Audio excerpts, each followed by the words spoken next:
3 creative ways for business owners to get into a home. Hi, I'm Kelsey, and today I want to talk about business owners. We're going to dive into 3 ways business owners can get into a home the non-traditional way. The first option is seller finance. This can be an awesome option if you have a lot of cash.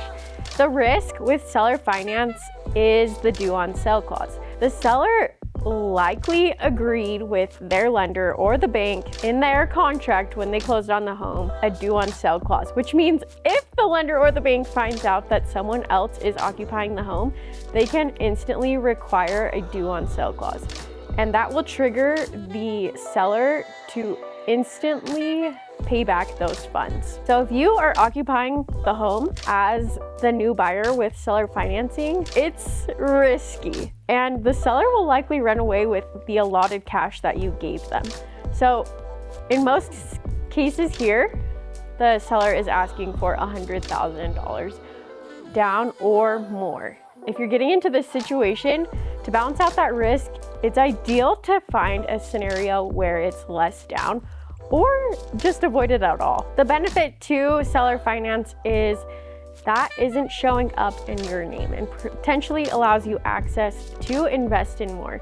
In some cases, you aren't having to put down a lot, and you could potentially get a lower interest rate and potentially payment.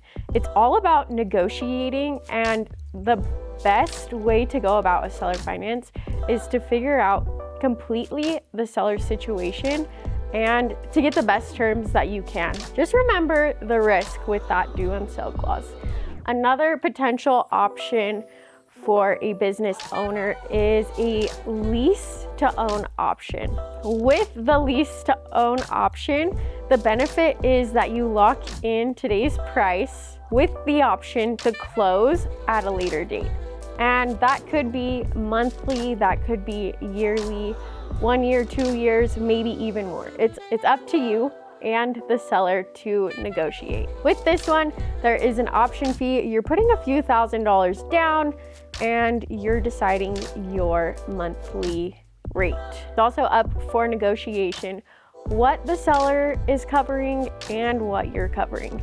The seller is most likely to pay the HOA fee. You, as the future buyer, are likely to cover utilities. The risk in this one is if you decide not to buy the property, you basically signed a lease agreement and you are just paying the seller's mortgage with no return. The benefit to the lease-to-own option is part of your rent amount, if agreed upon, can go towards your purchase as a credit. It could be $100, it could be more, just depending on what you agree to with the seller. The final strategy we're talking about is a private lender or a hard money lender. The benefit to this option is they're going to give you more cash. The con is it's going to cost you a lot more money, likely 9 to 12% interest rate that you'll be paying back monthly on your payment. They'll give you the cash to go purchase the property you'd like, and then you'll pay them back. It's fast, it's flexible, and requires minimal documentation. This is a great temporary option if you're trying to lock in the home you love with the plan of buying it traditionally in the near future. Those were 3 non-traditional creative financing options for business owners or self-employed people. Have you used any of these options, and how did it work out for you?